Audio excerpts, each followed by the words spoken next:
Pernah nonton film Joker? Pernah kan? Sadar nggak kalau dia jadi jahat karena sering disakiti oleh orang-orang di sekelilingnya? Padahal, Joker adalah orang yang baik awalnya. Karena kecewa, ia memutuskan untuk memusuhi semua orang dan menjadi seorang penjahat. Nah, kadang orang yang awalnya baik juga bisa jadi jahat karena keseringan disakiti dan dikecewakan. Itu pula yang akan terjadi pada tokoh di kisah kita kali ini.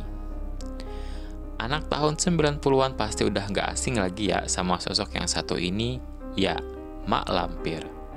Seorang wanita tua dengan penampilan yang menyeramkan dan tawanya yang khas menjadikannya sebagai tokoh ikonik pada sebuah sinetron di televisi yang berjudul Misteri Gunung Merapi.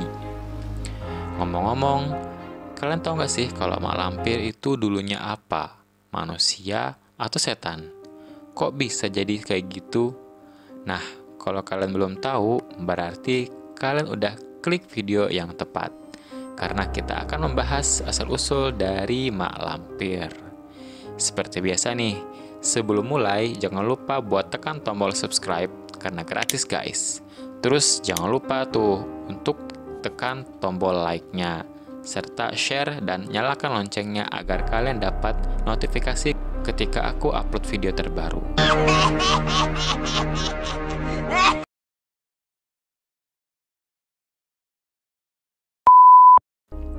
Legenda ini awalnya berasal dari daerah Sumatera Barat dan masih ada kaitannya dengan legenda manusia harimau. Mak Lampir yang kita kenal dengan sosoknya yang menyeramkan itu dulunya adalah seorang perempuan yang sangat cantik jelita.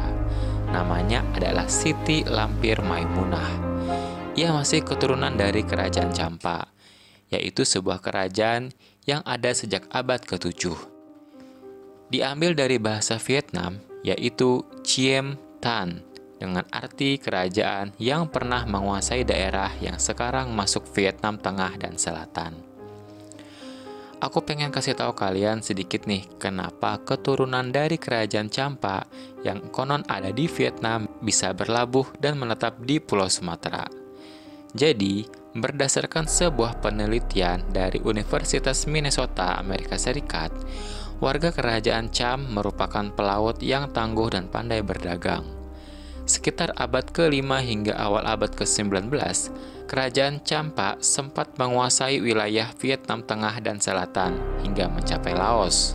Mereka berdagang dengan Tiongkok sampai bangsa Arab.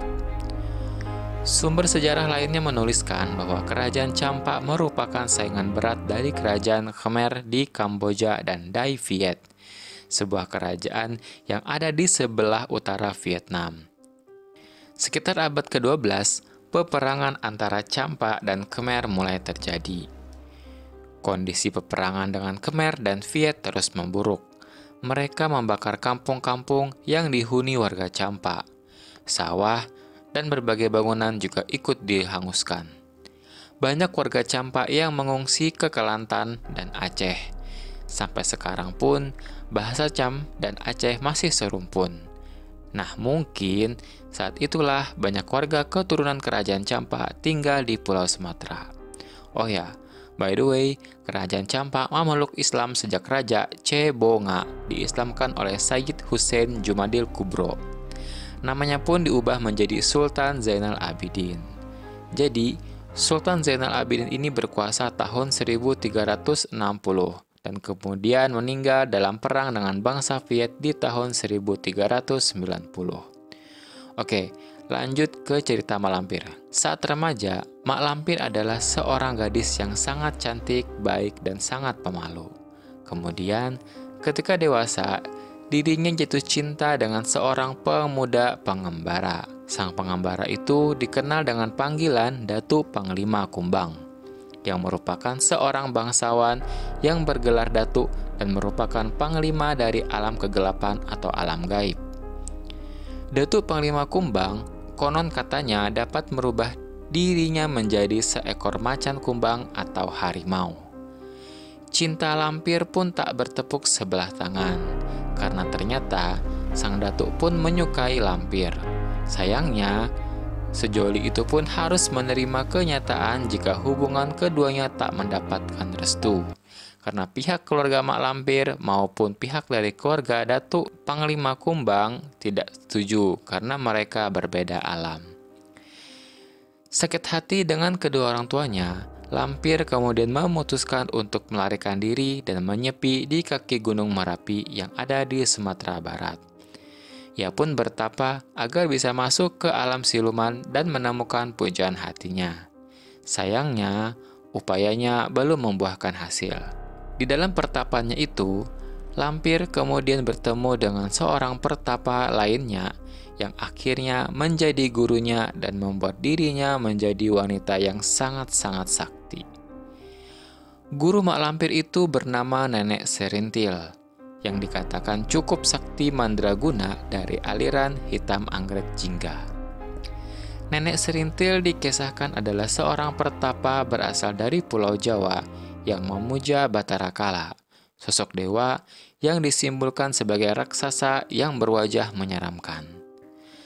Karena telah memiliki kesaktian, akhirnya Lampir kembali mencoba mencari sang pujaan hati melalui penjelajahan ke alam siluman.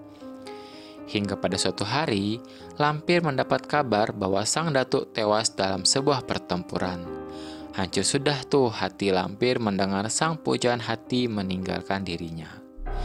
Namun, dengan kesaktiannya, Nenek Serintil membekali Lampir dengan sebuah ilmu yang mampu membangkitkan kaum siluman yang telah mati. Hanya saja, kecantikan Lampir harus menjadi tumbalnya.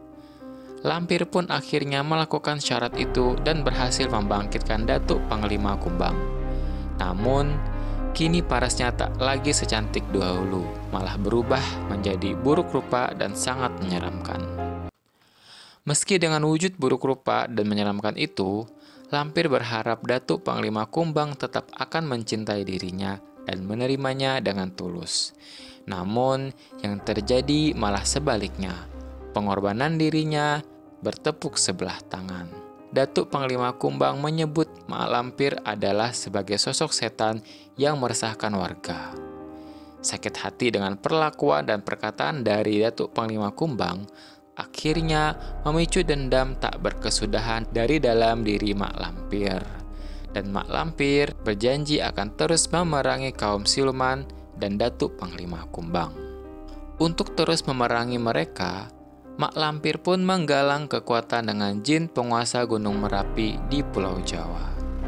Selain untuk menggalang kekuatan dengan bangsa jin, tujuan pindahnya ke Pulau Jawa adalah untuk membuat ilmu yang dimilikinya semakin sempurna. Gunung Merapi di Pulau Jawa pun ia jadikan sebagai tempat bersemayamnya dan ia mendirikan sebuah kerajaan gaib. Nah, sejak itulah ia disebut sebagai Mak Lampir. Mitosnya tuh, karena hal tersebut, Mak Lampir bisa hidup hingga ratusan tahun dan tak akan bisa mati dan akan terus mengganggu umat manusia. Kerajaan jin itulah yang diyakini oleh masyarakat sekitar yang membuat Gunung Merapi sangat angker dan menyeramkan. Nah, jadi itulah tadi sejarah atau legenda dari Mak Lampir. Bagaimana menurut kalian? Apakah Mak Lampir memang benar-benar ada atau Mak Lampir hanya sebuah cerita belaka yang dikarang orang? Aku pengen tahu pendapat kalian, tolong tulis di kolom komentar.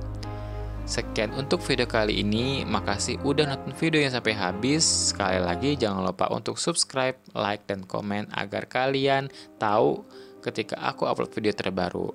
Nyalakan loncengnya ya. Makasih, bye-bye.